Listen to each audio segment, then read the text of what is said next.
නිවෙස් වලට වෙලා ඔබ මේ කාලවකවානුව ගත කරනවා. මේ කාලය තුල ඔබ ධර්මයේ ශ්‍රවණය කරනවාද? ඔබට ඇතිතරම් මාර්ග තිබෙනවා ධර්මයේ ශ්‍රවණය කරන්න. අපත් මේ සූදානම සඳලංකා TV ඔස්සේ Facebook මාධ්‍යෙන්, YouTube මාධ්‍යෙන් ඔබට මේ ධර්මය ශ්‍රවණය කිරීම සඳහා අවසරය ලබා දෙන්නට.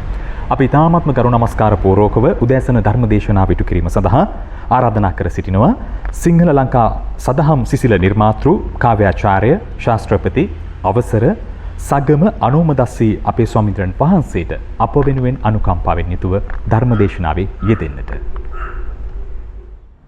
සමන්ත චක්ඛවාලේසු අත්‍රා ගච්ඡන්තු දේවතා සද්ධම්මං මුනි රාජස්ස සුනන්තු සග්ග මොක්ඛදං ධම්මස්සවන කාලෝ අයං බදන්තා ධම්මස්සවන කාලෝ අයං බදන්තා ධම්මස්සවන කාලෝ අයං බදන්තා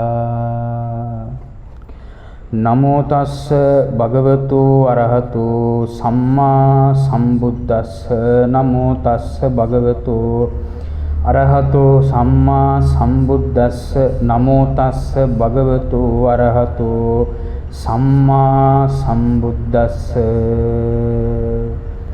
යාදිසං වපතේ බීජං තාදිසං හරතේ පලං කල්යාණකාරි කල්යාණං පාපකාරී ච පාපකාති. ධර්මය ශ්‍රවණය කරන්නට බොහොම ශ්‍රද්ධාවෙන් යුක්තව එකතු වෙන සුධීමත් ප්‍රඥාවන්ත හැමදිනාටම ධර්මානුශාසනාව ආරම්භෙදිම අපි සම්මා සම්බුදු සරණයි කියලා ප්‍රාර්ථනා කරනවා. අද මේ උතුම් පොසොන් පොහොය දවස තුල ආරම්භ කරන්නට යෙදෙන සදලංකා TV උතුම් සදහම් විකාශනය තුලින් ධර්මානුශාසනාවක් ශ්‍රවණය කරන්නට සූදානම් වෙන වෙලාව. එතකොට මේ වැඩසටහන මේ ධර්මානුශාසනාව මේ නාලිකාව ආරම්භ කරන මොහොතේ විකාශනය වන පළවෙනි ධර්මානුශාසනාව විදිහට අපිට හඳුන්වන්නට පුළුවන්. අපි ගොඩාක් සතුටටපත් වෙනවා මෙවැනි සංකල්පයක් ඇති කරගත්ත ඒ සඳලංකා TV කියන උතුම් සදහම් විකාශනය ආරම්භ කරමින් මේ කටයුතු කරන පූජ්‍යපාද ඉහළගම ඉන්දරතන ගෞරවනීය ස්වාමින්ද්‍රයන් වහන්සේ, ඒ වගේම තෝරපිටියේ සරණ ස්වාමින්ද්‍රයන් වහන්සේ, කඩුගන්නාවේ සුගතරතන ස්වාමින්ද්‍රයන් වහන්සේ, මේ කියන ස්වාමින්ද්‍රයන් වහන්සේලා අපේ කල්යාණ මිත්‍රයන් වහන්සේලා මේ ශාසනය තුල ඊ타ත්ම දක්ෂ කාව්‍යමය දේශකයන් වහන්සේලා. උන්වහන්සේලා තුල ධර්මදේශනා කුසලතාවයේ කියන එක ඊ타ත්ම ඉහළින් පවතින බැවින් අද ලංකාවට ධර්මය හඳුන්වලා දීපු දවසේ උන්වහන්සේලා එකතු වෙලා මේ රටටම ලෝකයටම හඳුන්වලා දෙනවා සදහම් විකාශනයක්. එම නැත්තම් ධර්මය බෙදා හරින තැනක් සඳලංකා TV කියන නාමයේ සහිතව සන්නාමයේ සහිතව. ඒ නිසා එහි පළවෙනි ධර්මානුශාසනාව සඳහා ආරාධනා කිරීම සම්බන්ධව අපට අපි පුණ්‍යානුමෝදනා කරනවා ඒ ගෞරවනීය ස්වාමින්ද්‍රයන් වහන්සේලාට. උන්වහන්සේලා ඊටාම හොඳ සංකල්පයක් සහිතව මේක ආරම්භ කළේ.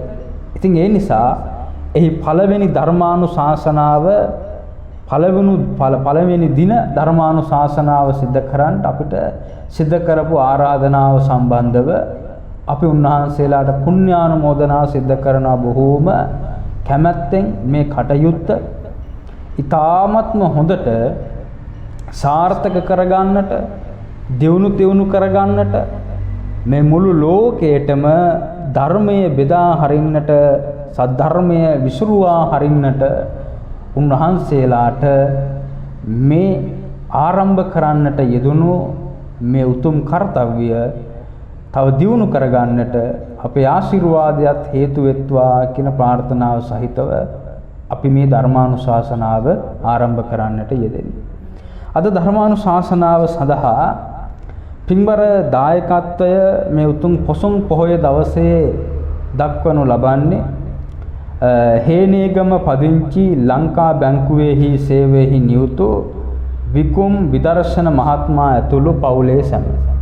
ඒ පින්වතුන් බලාපොරොත්තු වෙනවා මිය පරලොව යන්නට යෙදුණු සිරිසේන තම පියතුමාට පින් අනුමෝදන් කරන්නට සහ ජූනි මාස 20 වන දින සහ 4 වෙනි දින උපන්දිනයේ සමරු සහස් පුතණුවන්ට සහ ගිහන්සා දියණිය ඇතුළු සියලුම දෙනාට මේ ධර්මානුශාසනාව ආශිර්වාදයක් වේවා ශක්තියක් වෙත්වා කියන ප්‍රාර්ථනාව මේ පින්වතුන් විසින් සිද්ධ කරන්නට තමයි ධර්මානුශාසනාව සඳහා දායකත්වයේ සපයන්නට යෙදුනේ. අපි ධර්මානුශාසනාව අවසානයේදී තව දුරටත් ඒ පින්වතුන් පිළිබඳව සඳහන් කරමින් පින් අනුමෝදන් කරන්නට අපේක්ෂා කරනවා.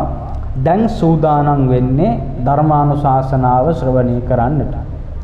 පින්වත්නි, අද උතුම් පොසොන් පොහොය දවස. පොසොන් පොහොය අපේ රටට අතිශයින්ම වැදගත් වෙන කාරණීය සම්බන්ධව ඔබට ඉතාමත්ම හොඳ අවබෝධයක් තිබෙනවා, වැටහීමක් තිබෙනවා, දැනීමක් තියෙනවා. ඇයි පොසොන් පොහොය අපේ රටට වැදගත් වෙන්නේ කියන කාරණය සම්බන්ධව. පින්වතුනි, අපි දන්න කාරණයට එහා ගියපු කාරණාවක් අද බලාපොරොත්තු වෙනවා ඔබට.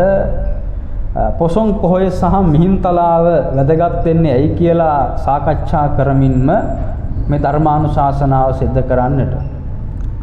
පින්වත්නි, අපේ තියෙන දැනුමත් එක්ක අපේ තිබෙන අවබෝධයත් එක්ක අපි දන්නවා අපිට පොසොන් පොහොය වැදගත් වෙන්නේ මිහිඳු හාමුදුරුවන්ගේ ආගමනය මිහින්තලාවට මිස්සක පව්වට වැඩමවීම හේතු කරගෙන.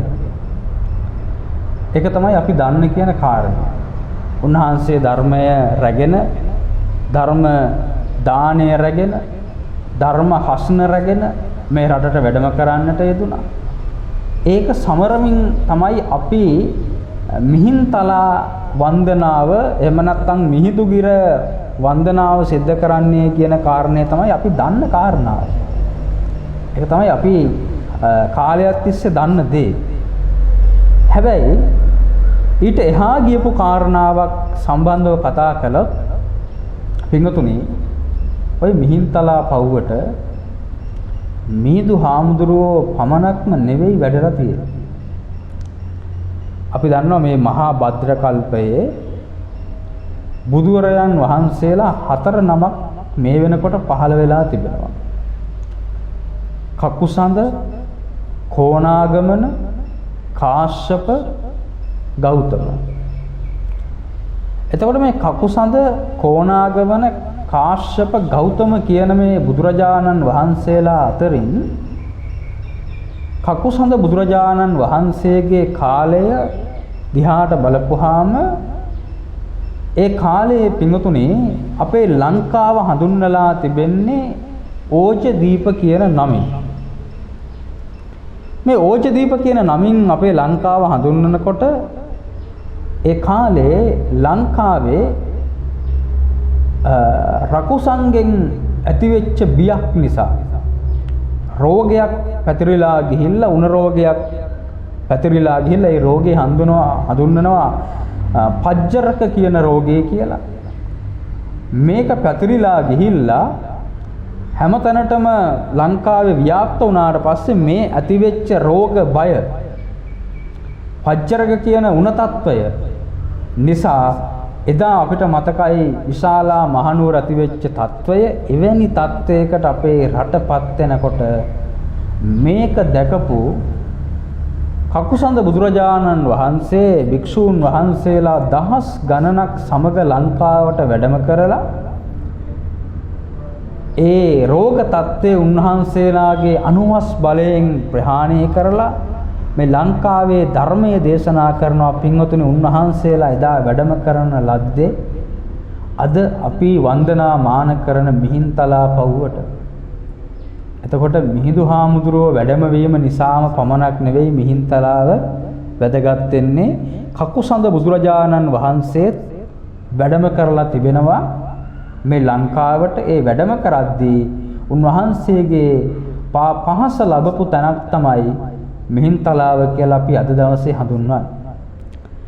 ඊට පස්සේ කොණාගමන බුදුරජාණන් වහන්සේගේ කාලේ, ඒ කොණාගමන බුදුරජාණන් වහන්සේගේ කාලේ වරදීපේ කියලා මේ රට හඳුන්වනකොට ඒ කාල පරාසය තුල මේ රටේ ඇතිවෙච්ච ඒ උවදුරක් ප්‍රහාණය කරන්නට, දුරු කරන්නට බොහෝම කරුණාවෙන් උන්වහන්සේ වැඩම කරනු ලබනවා ලංකාවට භික්ෂුන් වහන්සේලා සමග. ඊට පස්සේ කකුසඳ බුදුරජාණන් වහන්සේ වගේම කොණාගමන බුදුරජාණන් වහන්සේ තමන් වහන්සේගේ ධර්මය මේ ලංකා දීපය පුරාම පතුරවා හරිමින් භික්ෂු ශාසනය, භික්ෂුණී ශාසනය, මේ පිරිස් සිව්වන පිරිසක් මේ ශාසනය තුල ඇති කරවලා පින්වතුනි උන්වහන්සේලා පිට දුන්න බෝධීන් වහන්සේලා ওই ශ්‍රීමා බෝධිය පිහිටන තැන්වලම පිහිටවලා ඊට පස්සේ උන්වහන්සේලාගේ ධාතුන් වහන්සේලා නිදහම් කරලා ওই තූපාරාමය ස්ථානයේ පින්වතුනි නිර්මාණය කරන්නට පසු කාලීන භික්ෂුන් වහන්සේලාට උපදෙස් දීලා ඒ කටයුතු සිද්ධ වෙලා තිබෙනවා. කාශ්‍යප බුදුරජාණන් වහන්සේගේ සමයේත් එහෙමයි. ඒ කාලේ හඳුන්වලා තිබෙන්නේ මණ්ඩදීප කියලා.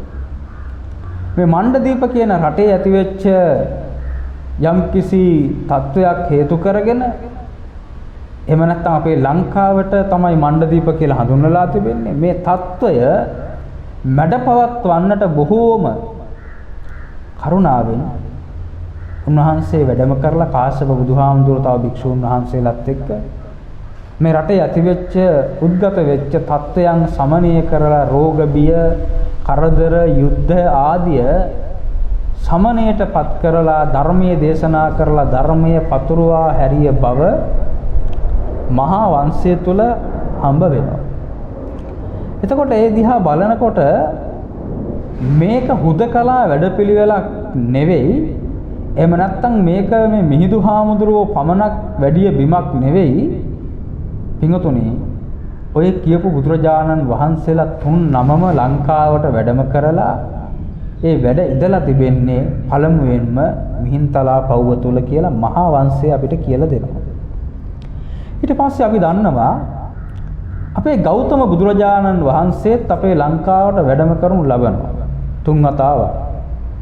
මහියංගනේට, නාගදීපේට, කැලණියට උන්වහන්සේ වැඩම කළාට පස්සේ ඒ වැඩම කරපු අවස්ථාවන් වලදී පින්වතුනි පරිහරණය කරපු සමාපත්තියෙන් වැඩ හිටපු ස්ථාන අතර රුවන්වැලි සෑය, ඊට පස්සේ කැලණිය රජමහා විහාරස්ථානය, ඊට පස්සේ අපි දන්නවා මහමෙවුනා උයන, තිස්ස මහාරාමේ ආදී මේ බුදුරජාණන් වහන්සේගේ ධාතුන් වහන්සේලා නිදහම් කරලා තිබෙන ශ්‍රී පාදයේ ආදී තැන්වල බලපුවාම ඒ සෑම තැනකම අපේ භාග්‍යතුන් වහන්සේ වැඩ ඉඳලා උන්වහන්සේගේ ශාසනය පිහිටෙව්වේ නැහැ. අනිත් බුදුරජාණන් වහන්සේලා කකුසඳ කොණාගමන කාශ්‍යප කියන බුදුරජාණන් වහන්සේලා තමන් වහන්සේගේ ශාසනයන් පිහිටවලා තමයි යන්නේ. සිව්වනක් පිරිස බිහි කරලා තමයි යන්නේ. ධර්ම උද්දීපනය ඇති කරලා යන්නේ. හැබැයි මේ රටට ඇති වෙලා තිබ්බ ඒ අමනුෂ්‍ය බිය පළවැ හැරලා ගෞතම බුදුරජාණන් වහන්සේ ශාසනය මේ රටේ පිහිටුවන්නේ නැහැ. ඇයි? උන්වහන්සේ දකිනවා අනාගතයේ පහළ වෙන මිහිඳු මහා රහතන් වහන්සේ. උන්වහන්සේ තමයි මේකට සුදුස්සා. උන්වහන්සේ මේ රටට වැඩම කරලා මිස්සක පව්වේ ඉඳලා මිහිඳු ගිර ඉඳලා එහෙම නැත්නම් මිහින් තලාවේ ඉඳලා ධර්මයේ දේශනා කරලා මේ රට ධර්මයෙන් පෝෂණය කරනවා කියලා උන්වහන්සේ දැක්කා. උන්වහන්සේගේ දැක්ම නිසා මේ රටට ඇති වෙලා තිබෙන උවදුරු ප්‍රහාණය කරලා ඒ කාලයට අනුව බණ කියලා උන්වහන්සේ ආපහු දඹදිවට වැඩම කරනු ලබනවා. හැබැයි ඊට පසුව උන්වහන්සේගේ පරිනිර්වාණයෙන් පසුව වසර ගණනකට පසුව පින්වතුනි ඇතිවෙච්ච තුන්වෙනි ධර්ම සංගායනාවේ ප්‍රතිඵලයේ විදිහට මොග්ගලිපුත්ත තිස්ස මහා රහතන් වහන්සේගේ මැදිහත් වීමෙන් ඒ වගේම තමයි දේවානං පියතිස්ස රජතුමාගේ සම්මුඛ වීමෙන් ධර්මාශෝක රජතුමාගේ ඒ එකතු වීමෙන් ඊට පස්සේ නිග්‍රෝධ සාමණේරයන් වහන්සේ අසන්දිමිත්‍රා බිසව මේ කියන මහා සමූහයක ඒකරාශී වීමෙන් කැටවීමේ ඒ සාමූහික ප්‍රතිඵලයක් වශයෙන් සංඝමිත්තා මිහිඳු මහා රහතන් වහන්සේ සංඝමිත්තා තෙරණිය මේ අය ලංකාවට ධර්මයේ රැගෙන එනවා. ධර්මයේ ලංකාවට අරගෙන ඇවිල්ලා ලංකාව පුරා ධර්මයේ ප්‍රචාරය කරනු ලබනවා. එතකොට මේ මිහිඳු මහා රහතන් වහන්සේ සංඝමිත්තා කියන මහරහත් තෙරණිය ලංකාවට ධර්මය රැගෙන ඇවිල්ලා ලංකාව පුරා ධර්මයේ ප්‍රචාරය කරනු ලබනවා.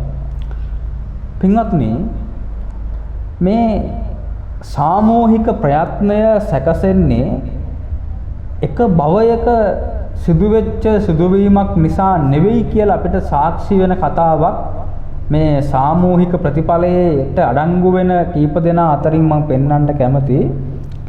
පින්තුනේ උතන ඉන්නවා චරිත තුනක් ප්‍රබල වෙන එකක් තමයි ධර්මාශෝක රජතුමා.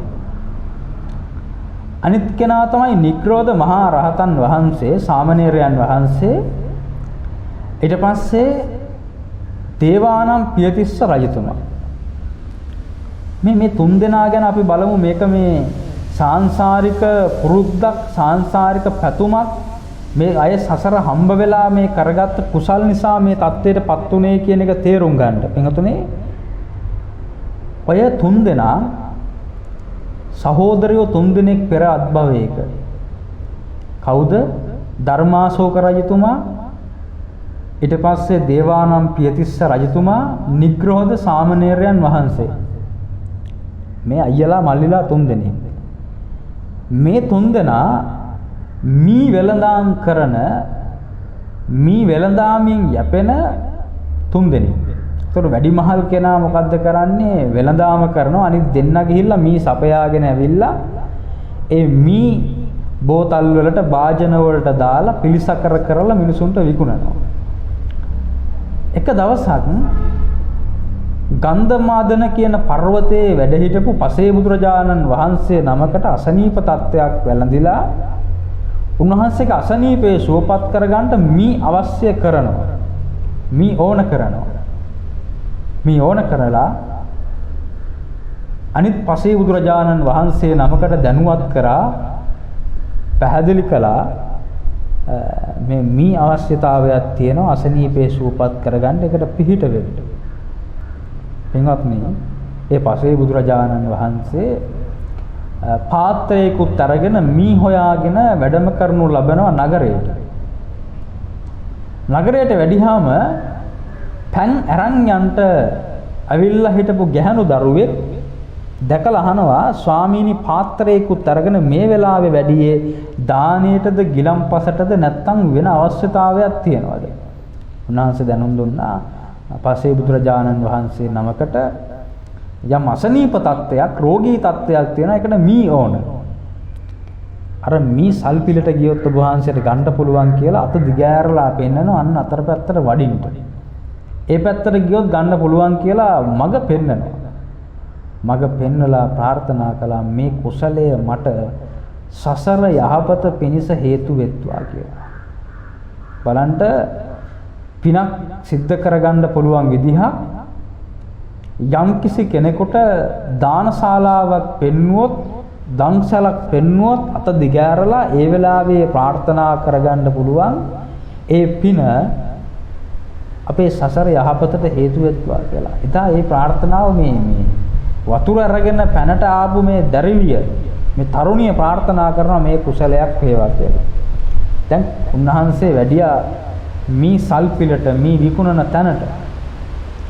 මේ විකුණන තැනට ගියපු මේ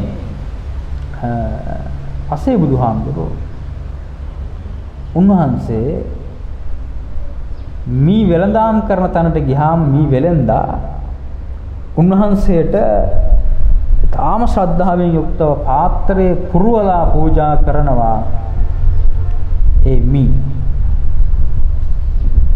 ඒ අරගෙන උන්වහන්සේ පින් අනුමෝදන් කරලා වඩිනවා. පින්තුණි මේ ප්‍රධාන වෙළඳා තමයි ධර්මාශෝක රජතුමා වෙන්නේ. ඒක අහලා සතුටු වෙච්ච අනිත් දෙන්නගෙන් එක්කෙනෙක් තමයි නිග්‍රෝධ සාමණේරයන් වහන්සේ. ඊට පස්සේ ඒකේ හිටපු අනිත් එක්කෙනෙක් තමයි දේවානම් පියතිස්ස රජතුමා. අර පැනට ගියපු ගැහණු දරවිය ඇය තමයි අසන්දි මිත්‍රා බිසව ධර්මාශෝක රජතුමාගේ ප්‍රධාන බිසව අසන්දි මිත්‍රා. එතකොට පින්වතුනි බලන්න මේ අය මෙවැනි ව්‍යාපෘතියක් කරන්න මෙවැනි මහා ශාසනික සේවාවක් සිද්ධ කරන්න සසර පින් කරගෙන එන අය. සසර මහා පුණ්‍ය මහිමයක් තියෙන අය. සසර කුසල් තියෙන අය. දේවානම් පියතිස්ස රජතුමා ඊට පස්සේ අසන්දි මිත්‍රා බිසව නිග්‍රෝධ සාමණේරයන් වහන්සේ මේ කියන අය සසර හම්බෙච්ච අය. ඒ වගේම තමයි මේ කාර්යයට මුල් වෙච්ච මොග්ගලිපුත්ත තිස්ස මහා රහතන් වහන්සේ බ්‍රහ්ම ලෝකයේ හිටපු කෙනෙක්. තිස්ස කියන බ්‍රහ්මයා වෙලා ඉපදිලා හිටපු කෙනෙක්. භික්ෂූන් වහන්සේලා ගිහිල්ලා මහා රහතන් වහන්සේලා ගිහිල්ලා තමයි ආරාධනා කරන්නේ බ්‍රහ්ම රාජයාට අනාගතයේ මේ ශාසනයට ඇතිවෙන උවදුරු ප්‍රහාණය කරන්නට ඇවිල්ලා මනුස්ස ලෝකෙ ඉපදිලා ධර්මයේ ඉගෙනගෙන ඊට පස්සේ අභිධර්ම පිටකයේ තියෙනවා උන්වහන්සේ රචනා කරපු ප්‍රකරණයක් අතාවතු ප්‍රකරණය මේවා සදහා ආරාධනා කරන මහා රහතන් වහන්සේලා ගිහිල්ලා තිස්ස කියන බ්‍රහ්මයාට වැඩලා මොග්ගලිපුත්ත තිස්ස විදිහට මේ ශාසනයේ මහා රහත් භාවයට පත් වෙලා ශාසනික කටයුතු කරන්නේ.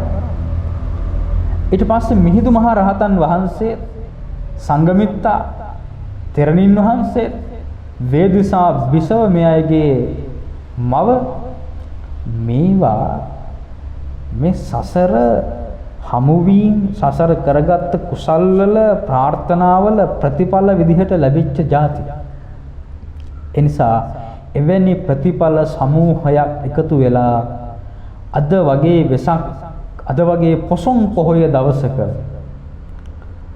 පොහොය දවසක අද වගේ ලංකාවට උතුම් ධර්මයේ රැගෙන එනවා මිස්සක පහුවට මිහිඳු මහරහතන් වහන්සේ.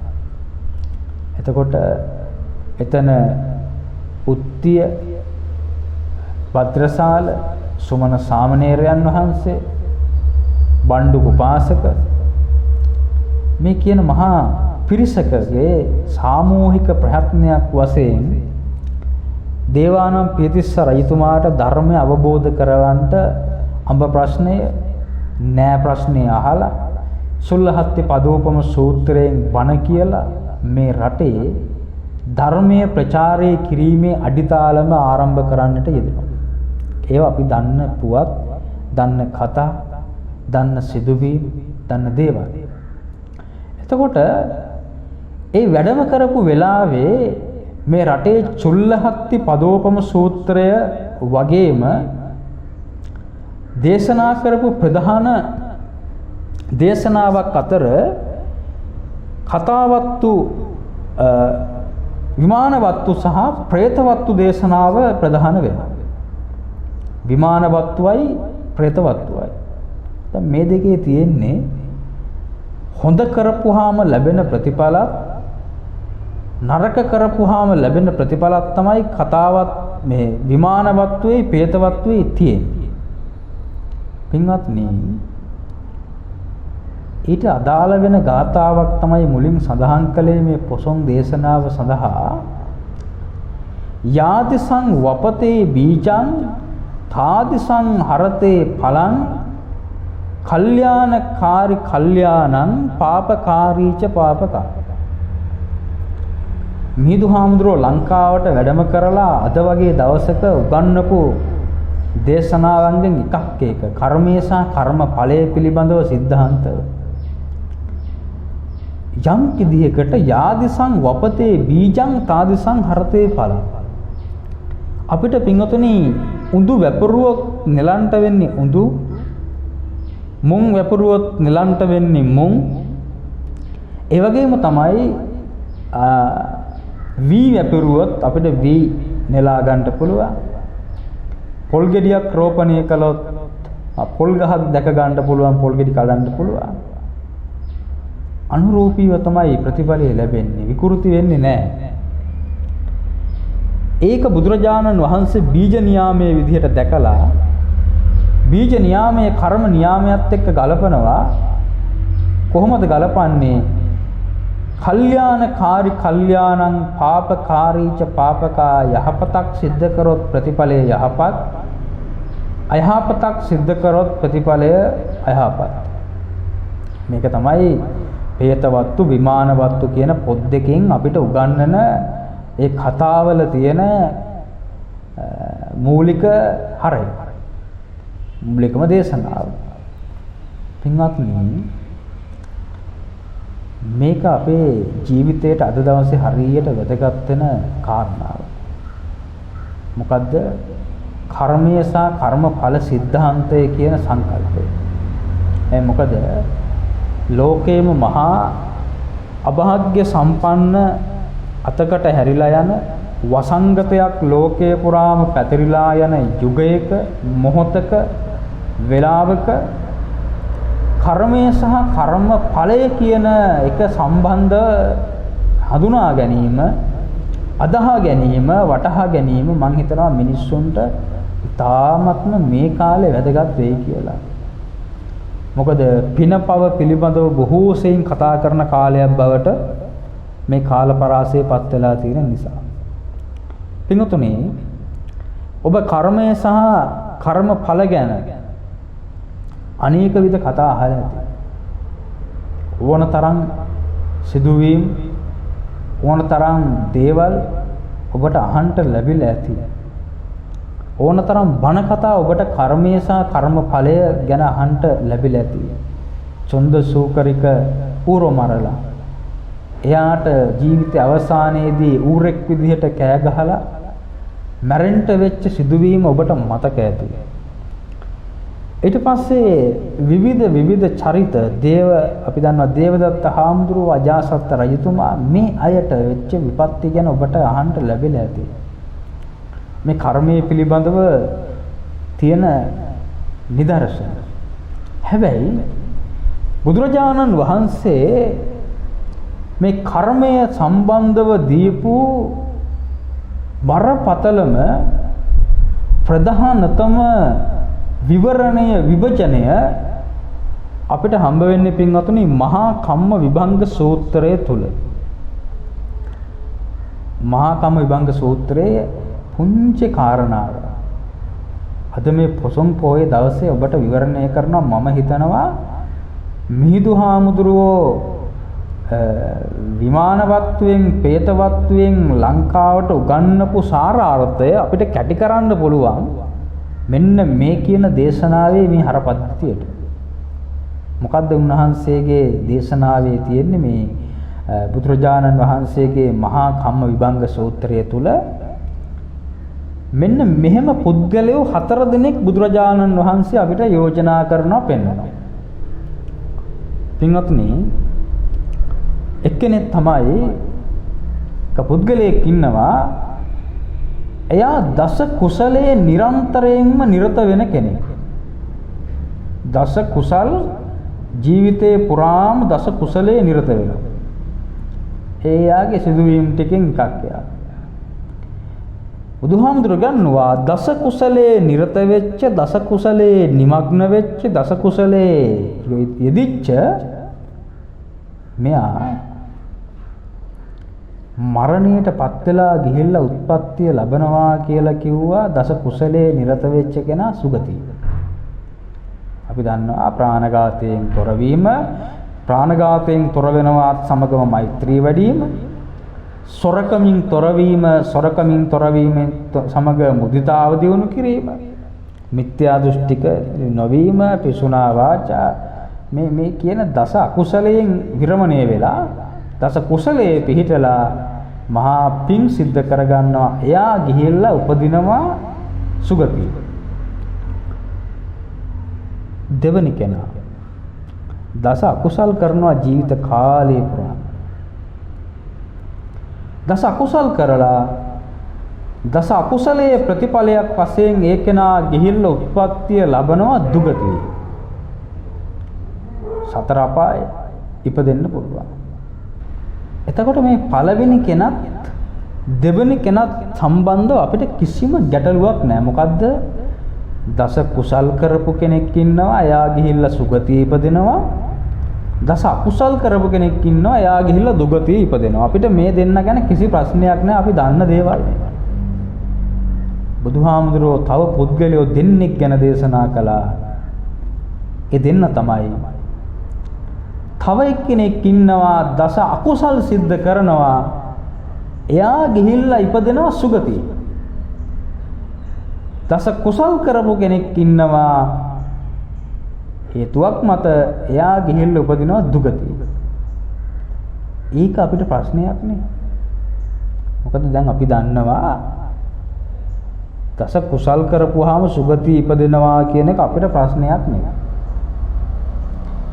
දස අකුසල් කරපුවාම දුගතියට යනවා කියන එක අපිට ප්‍රශ්නයකුත් නෙවෙයි. හැබැයි දස කුසල් කරපු කෙනා ඇයි දුගතියට වැටුනේ? ඇයි දස අකුසල් කරපු කෙනා සුගතියට ගියේ? ওই දෙක සම්බන්ධව අපිට දෝලණය වෙන ප්‍රශ්නයක් තියෙනවා. පින්වතුනි, මේ ප්‍රශ්නේ අපි ලියා ගන්න ඕන. මොකද නැත්තම් කර්මයේ සම්බන්ධව මිහිඳු හාමුදුරුවෝ අපිට උදා කරපු ඒ අවබෝධය විමාන වත්තුව, പ്രേත වත්තුව කියන පොත් දෙකෙන් අපිට ගිලිහිලා යන්න පුළුවන්. උන්වහන්සේ අවදි කරපු ඒ උදාර සංකල්පය අපිට පින්වතුනි අවශ්‍ය වෙනවා අපේ ජීවිතයේ දකින්න. මම ඒකට පුංචි නිදර්ශන කතාවක් අරන් එන්නම්. ඔය කියන સિદ્ધාන්ත හතර ඔබට පැහැදිලි කරන්න.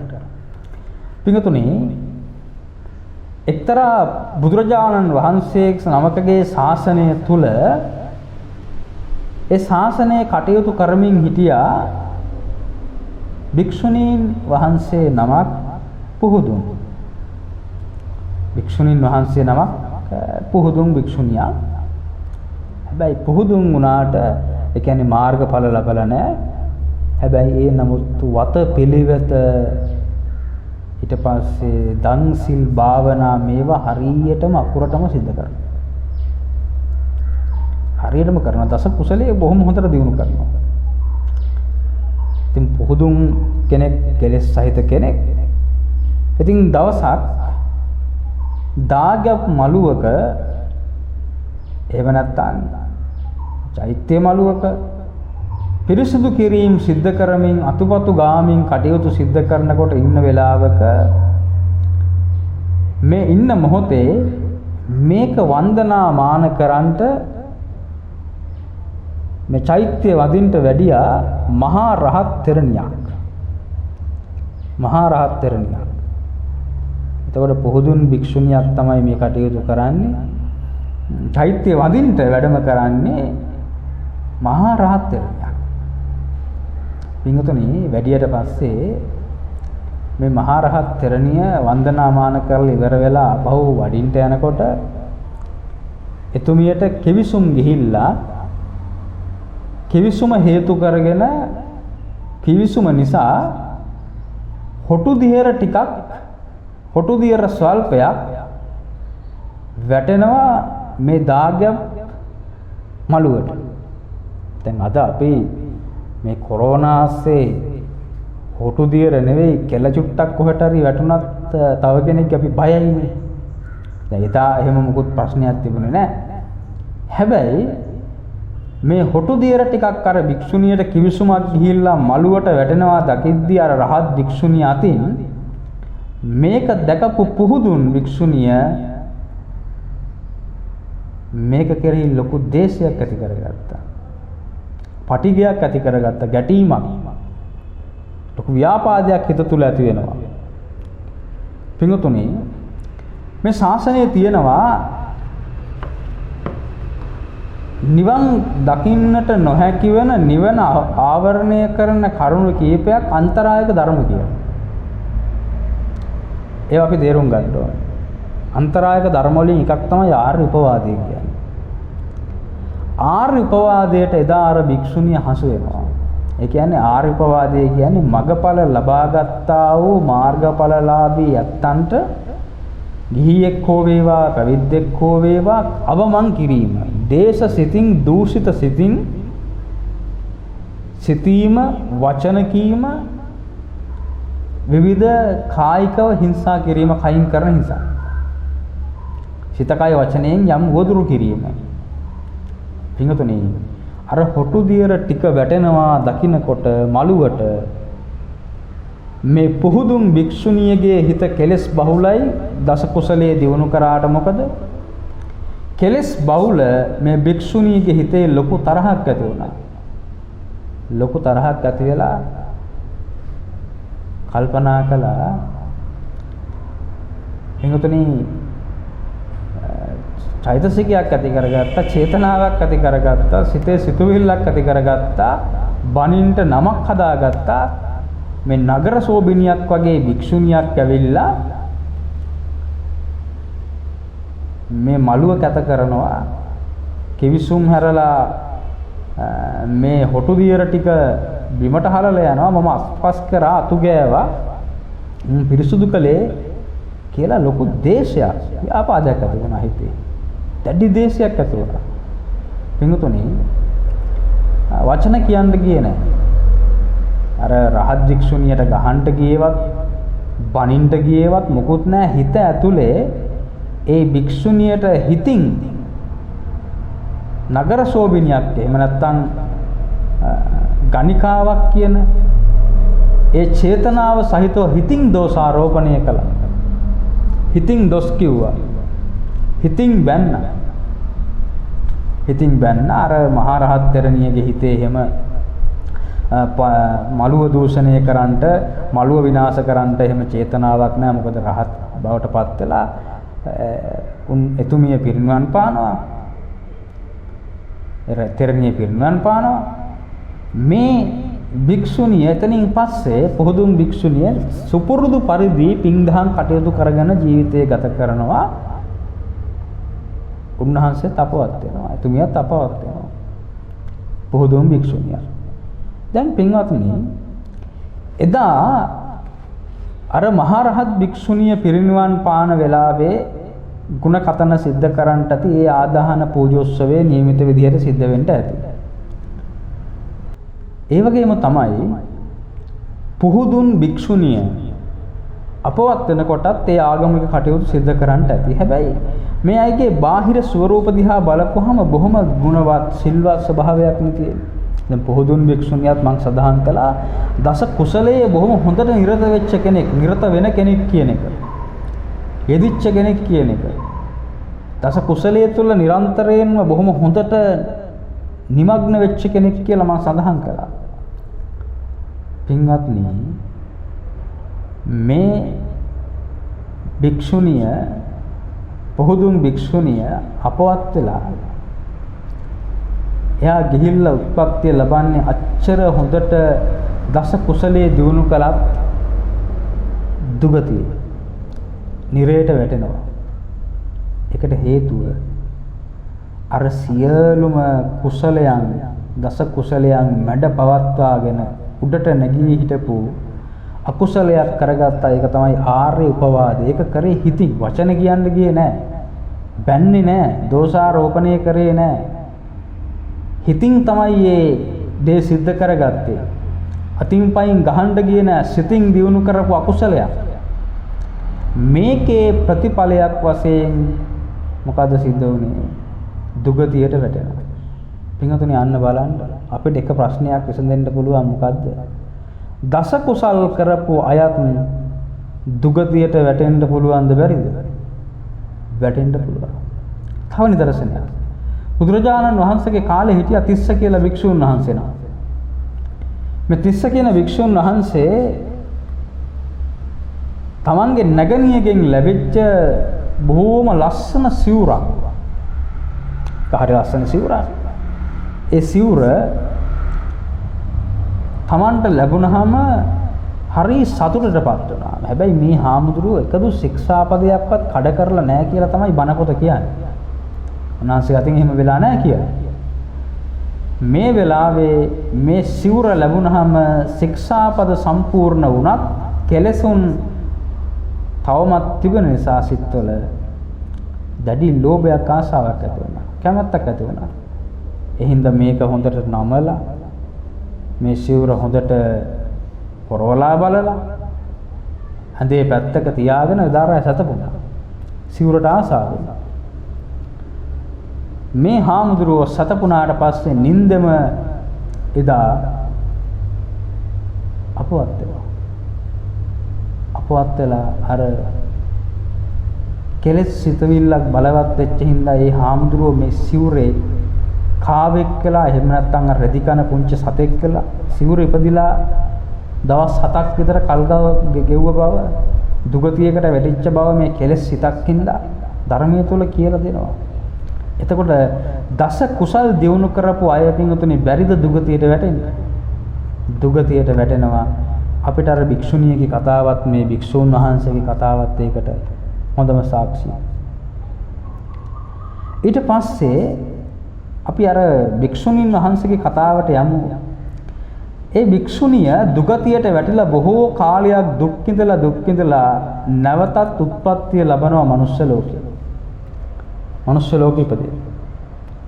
පින්වත්නි, මනුෂ්‍ය ලෝකේ ඉපදිලා දැන් දුගතියෙන් අත් මිදලා ඇවිල්ලා බොහොම රූමත් කාන්තාවක් හරි ලස්සනයි. එතුමිය තමන්ට යම් කිසි දෙයක් තේරෙන කාල පරාසයේ ඉඳලා අවුරුදු 18 20 වගේ කාල පරාසයේ ඉඳලා එයාගේ ජීවිතය ආරම්භ කරනවා මේ ලෝකෙ මිනිස්සු බොහොම ගර්හා කරන වෘත්තියක්. ඒ වෘත්තිය තමයි නගර සෝබිනියක් විදියට කටයුතු කරන එක. ඒක තමයි එයාගේ වෘත්තිය. පින්වතුනි, පෙර අකුසලය මොකක්ද අකුසලය? මහා රහත් තෙරණියකට මනසින් අපවාද කිරීම, හිතින් උපහාස කිරීම, ව්‍යාපාදයෙන් දැකීම නගර සෝබිනියක් විදිහට මහරහත් තෙරණියක් ගැන එහෙම සිතපු එක එයාට පෙරලා ලැබිලා එයාගේ වෘත්තිය තමයි දන්න කියන කාලේ ඉඳලා නගර සෝබිනියක් විදිහට කටයුතු කරන එක. ඒක තමයි එයාගේ වෘත්තිය. පින්වතුනි, මේ කටයුතු කරලා මේ තනත්තියත් මැරිලා යනවානේ. එතකොට මේ වෘත්තියේ යෙදෙන මේ වෘත්තිය කරන අය අතින් සිදු නොවන අකුසල කර්මයක් නෑ. දස අකුසලයේම කරනවා. ප්‍රාණඝාතය සිද්ධ වෙනවා. Tamanගේ කුස තුල අනියම් විදිහට ගැබ් ගත්තොත් යම්කිසි විදිහක ගැබ් ගැනීමක් වුණොත් ඒ ගැබ විනාශ කිරීම ප්‍රාණඝාතය. ඊට පස්සේ Tamanගේ සේවාදායකයාගේ දේවල් හොරකම් කිරීම සිද්ධ කරන්න පුළුවන්. කාම මිත්‍යාචාරය කියන්නේ වෘත්තිය. මුසාවාදේ කියන එක නිතරින් සිද්ධ වෙනවා Tamanගේ චරිතය රැකගන්න. ව්‍යාපාද බහුලයි එහෙමයි. ඒ වගේම තමයි මේ කේලම් කියන එක, පරුෂ වචන කියන එක, ඒවා සාමාන්‍ය දේවල්, ලැජ්ජා බයක් කියන එකක් නෑ. මිත්‍යා දෘෂ්ටිකයි. මේ කියන ස්වરૂපයන් ඔක්කොම මේ තනත්තිය දරාගෙන ඉඳලා මැරිලා යනකොට මිනිස්සු මොනවා නොකියන්නද? මිනිස්සු කියන්න තිනේ මේ වගේ වෘත්තියක් කරපු කෙනෙක්, දස අකුසලයේම දියුණු කරපු කෙනෙක්, මහා පෞකාර විදිහට ජීවත් වෙච්ච කෙනෙක් අනිවාර්යෙන් දුගතියට වැටෙන්න ඇති කියලා මිනිස්සු නිගමනය කරන්න ඇති. හැබැයි ඒ කාන්තාව ඒ වෘත්තිය කර ඉඳලා මරණයටපත් වෙලා නැවත ඉපදෙන්නේ පින්වතුනි මනුස්ස ලෝකේ. ඒ කියන්නේ සුගතිය. මනුස්ස ලෝකෙ ඉපදෙන්නේ. මනුස්ස ලෝකෙ ඉපදෙනවා පෙර අර මහානදම් පුරණ කොට සිද්ධ කරගත්ත කුසලයේ ඒ විදිහට පළ දෙනවා. වචනයෙන් කරගත් අකුසලයේ අර විදිහට පළ දෙනවා. ඒ ඉපදිලත් එයා කරන වෘත්තිය තමයි නැවත මනුස්ස ලෝකෙ ඉපදිලත් නගර සෝබිනියක් විදිහට කටයුතු කරන එක. පින්වතුනි මේ විදිහට භවයන් ගණනාවක් භවයන් 1000කට වැඩිය මේ විදිහට ඒ වෘත්තියම කරනවා. මනුස්ස ලෝකෙ ඉපදිනවා කාන්තාවක් විදිහට ඉපදිලා අවසානයේට අපේ බුදුහාමුදුරුවන්ගේ කාලේ පින්වතුනි අම්බපාලි කියන නගර සෝබිනිය වෙලා අම්බපාලි කියන ගණිකාව වෙලා ඉපදෙන්නේ මෙන්න මේ තනත්තිය. එදා බුදුහාමුදුරන්ගෙන් බණ අහලා ඒ තුමිය නම් සුවපත් තත්ත්වයටපත් වුණා. මේ කර්ම ක්ෂය කරලා දැම්මා. එතකොට අපිට බොහොම පැහැදිලි දස කුසල් කරන කෙනෙක් දුගතියට වැටෙන්න පුළුවන්. වැටෙනවා. දස අකුසල් කරන කෙනෙක් සුගතිය ඉපදෙන්නත් පුළුවන්. එහෙමත් වෙනවා. පින්තුනේ කර්ම විශේෂ කියන එක අන්න ඒකයි අපිට පුහුදුන් අයට එහෙම සරලව කතා කරන්න බැරි ප්‍රස්තුතයක් කියලා කියන්නේ. කර්ම විශේෂ කියන එක එහෙම එකක්. කර්ම විශේෂ කියන එක සාමාන්‍ය ජනතාවට සාකච්ඡා කරලා කතා කරලා ඊට පස්සේ තමන්ගේ නුවණින් විමසලා බලන්න පුළුවන් විෂයක් නෙවෙයි කර්ම විෂය. ඒක බුදුවරුන්ට වැටහෙන බුදුවරුන් විසින් මනාව අවබෝධ කරගෙන ලෝකයට පහදන ඒ අනුව අපිට විශ්වාස කරන්න සිද්ධ වෙන විෂයපතයක් තමයි කර්ම විෂය. මොකද ඒ බුදුහාමුදුරුවන්ගේ කාලේ තිබුණු සමයාන්තර ආගම් වල කර්ම විෂය උගන්වනවා. ඒ වගේම නූතනයේ තිබෙන ඇතම් ආගමික සංකල්පවල කර්ම විෂය ගැන නොයෙක් කරුණු තියෙනවා. හැබැයි පින්වතුනි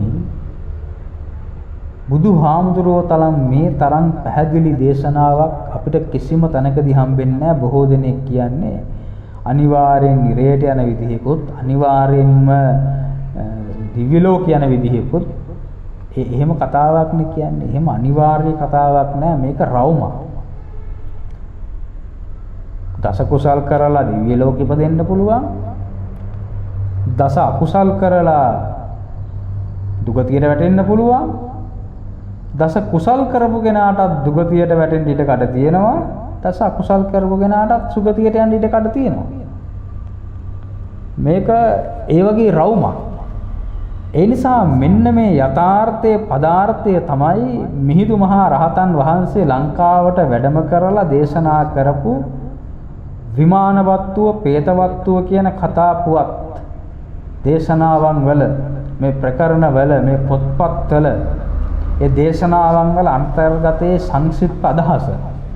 එනිසා පින්වතුනි කර්ම විශේෂ කියන එකත් මිහිඳු හාමුදුරුවන්ගේ දේශනාවල ප්‍රධාන කාරණයක් උනේ ඒක අපේ ජීවිතේ සුවපත් කරන්න අතිශයින් වැදගත් වෙන ප්‍රස්තුතයක් වෙන හින්දා. එනිසා පින්වතුනි දැන් මේ කර්මය සම්බන්ධ දේශනාව අවසානයේදී ඔබට හිතෙන්න පුළුවන් අපිට මේකෙන් ගන්න තියෙන ආදර්ශය මොකද්ද? මොකුත් නෙවෙයි. මේ පොසොන් පොයේ දවසේ සංසාරයට බය ඇති කරගන්න. නැවත නැවත ඉපදී යන එක සම්බන්ධව බයක් ඇති කරගන්න. මේ ලෝකය මේ වෙනසීමට යන විදිහ බලලා භෞතික වශයෙන් මිනිස්යන්ගේ තිබෙන මානුෂීය ධර්ම පිරිහිලා යන හැටි මේවා දැකලා පින්වතුනි බයක් ඇති කරගන්න. මොකද නැවතත් මැරිලා ගිහිල්ලා මේ වගේ මනුස්ස ලෝකයක ඉපදුනොත් එහෙම අපිට කලකිරීම සහිතව ජීවත් වෙන්න වෙන්නේ. පාරිසරික විනාශ දකින්නවා අපි. ඒ වගේම තමයි මිනිසුන් අතර තිබෙන විවිධ ඒ ගුණධර්ම වල පරිහානිය දකින්නවා අපි. දිව්‍ය ලෝක උත්පත්තිය ලැබුවත් නැවතත් පින්වතුනි ඒ ආයුෂ පිරිහිලා යනකොට කොහේ හරි ඉපදෙන්න වෙනවා. දුගති වල ඉපදුනොත් එහෙම මනුස්ස ලෝකේ මොන දේවල් වුණත් ඒ වගේ තියෙන ස්වરૂපයෙන් දුක් විඳින්න අපිට සිද්ධ වෙනවා. ඒ නිසා මේ සසර පිළිබඳව බය ඇති කර ගැනීමමයි පින්වතුනි ප්‍රධාන වෙන්නේ බුදුහාමුදුරුවන්ගේ අනුශාසනාව තුළ. ඒක තමයි මිහිඳු හාමුදුරුවෝ සංගමිත් තෙරණිය අපේ ලංකාවට කියලා දීපු උතුම් පණිවිඩය. ඒ නිසා මේ අති උතුම් පොසොන් පොහොය දවස තුල සසරට බය ඇති කරගෙන සසර ගමන නිමා කරගෙන සාංශාරික කතරින් එතර වෙන්නට මේ කර්ම සංකල්පය පිළිගෙන අදහගෙන වටහාගෙන මිහිඳු හාමුදුරුවන්ට ගරු කරමින් උන්වහන්සේගේ ඒ උදාර ධර්ම දූත සේවාව යථාර්ථයක් කරන්නට එයට පිඟුතුනි යහපතක් සිද්ධ වෙන්න අද ජීවත් වෙන අපටත් දායකත්වයේ සපයන්න පුළුවන්. ඒ දායකත්වය තමයි අපි ධර්මානුධම්ම පටිපන්න ජීවිතයක් ගත කරන එක. ඒ නිසා එවැනි ජීවිතයකට එකතු වන්නට, එවැනි ජීවිතයක් සමග ඒකාත්මික වෙන්නට ඔබට මේ ධර්මානුශාසනාව හේතු වාසනා වෙත්වා කියලා අපි මේ වෙලාවේ අනුශාසනා කරනවා, ආශිර්වාද කරනවා. පින්වතුනි, අද මෙවැනි පින්කමක් සිද්ධ කරන්නට, මෙවැනි ධර්මානුශාසනාවක් සිද්ධ කරන්නට අපිට පාදක වෙච්ච කාරණය තමයි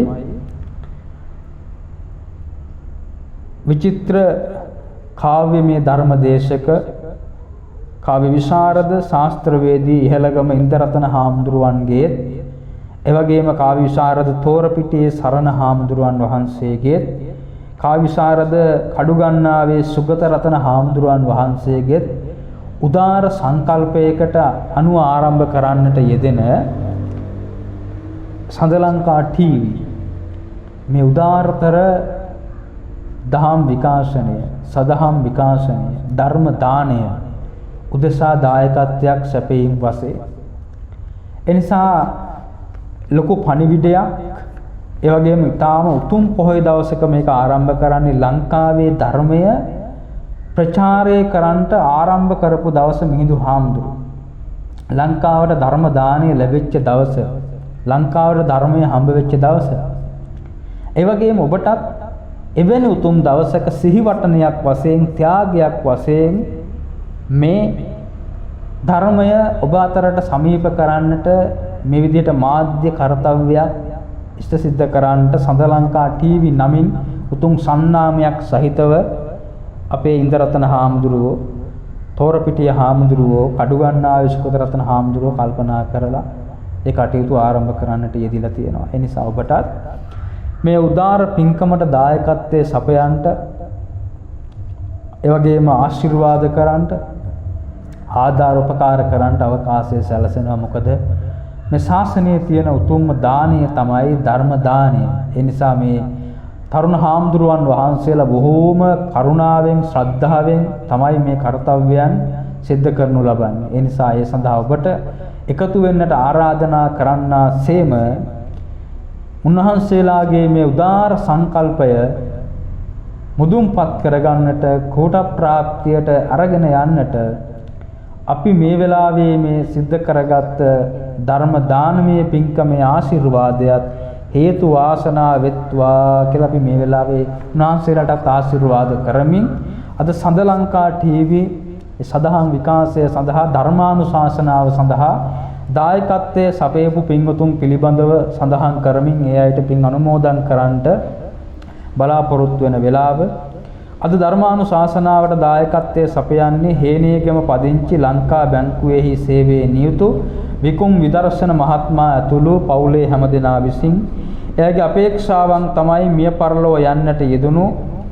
සිරිසේන තම පියතුමන්ට පින් අනුමෝදන් කිරීම සහ ජූනි මාස 20 වෙනි දින 4 වෙනි උපන්දිනයේ සැමරූ සහස් පුතණුවන්ට හා ගිහන්සා දියණිය ඇතුළු සියලු දෙනාටම මේ පින්කම ආශිර්වාදයක් වෙත්වා කියන ආශිර්වාදය ප්‍රාර්ථනා කරන්න තමයි අද ධර්මානුශාසනාවට දායකත්වයේ සපයන්නේ. ඒ හේනේගම පදිංචි ලංකා බැංකුවේහි සේවයේ නියුතු විකුම් විදර්ශන මහත්මයා ඇතුළු පිරිස ප්‍රාර්ථනා කරන විදියට මිය පරලෝ ගියපු අයට පින් අනුමෝදන් වීම පිණිසත්, එවැගේම සුජීවත්ව වාසය කරන අයට ආශිර්වාදයේ පිණිසත් මේ බණ අහපු ඔබ නමින් මිය පරලෝ ගියපු සඳලංකා ටීවී නරඹන ඔබ නමින් මිය පරලෝ ගියපු සියලුම ඥාතීන්ටත් මේ පින් අත් වේවා. බණ ඇසූ ඔබටත් මේක ඔබේ ජීවිතයට ආශිර්වාදයක් වෙත්වා.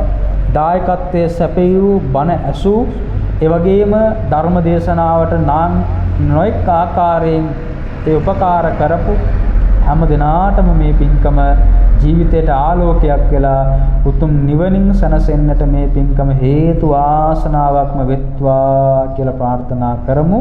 දෙවියන්ටත් පින් අනුමෝදන් කරමු.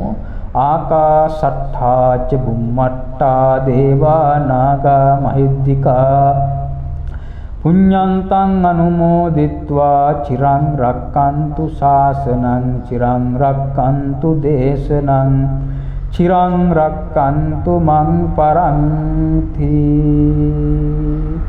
ධර්මානුශාසනාවට දායකත්වයේ සැපයපු හැම දිනාටමත් එවැගේම තමයි සඳලංකා ටීවී මේ උතුම් සදහම් විකාශනය නිර්මාණය කරන්නට යෙදෙන මේ කටයුතු කරන පූජ්‍යපාද ඉහළගම ඉන්දරතන ස්වාමීන්ද්‍රයන් වහන්සේට, පූජ්‍යපාද තෝරපිටියේ සරණ ස්වාමීන්ද්‍රයන් වහන්සේට, පූජ්‍යපාද කඩුගන්නාවේ සුගත රතන ස්වාමීන්ද්‍රයන් වහන්සේ ඇතුළු හැම දෙනාටම නිදුක් නිරෝගී සම්පන්නිය චිරජීවනයේ ලැබිලා අවසන ඔබට මට උතුම් නිවනින් සැනසීම ලබන්නට මේ ධර්ම දායාදයන් හේතු වෙත්වා වාසනාම වෙත්වා කියලා අපි ප්‍රාර්ථනා කරනවා. හැම දිනාටම සම්මා සම්බුදු සරණයි. පුණ්‍යවන්ත පොසොන් පුන් පොහෝ දිනයක් වේවා. යහපතක්ම සිදු වෙත්වා.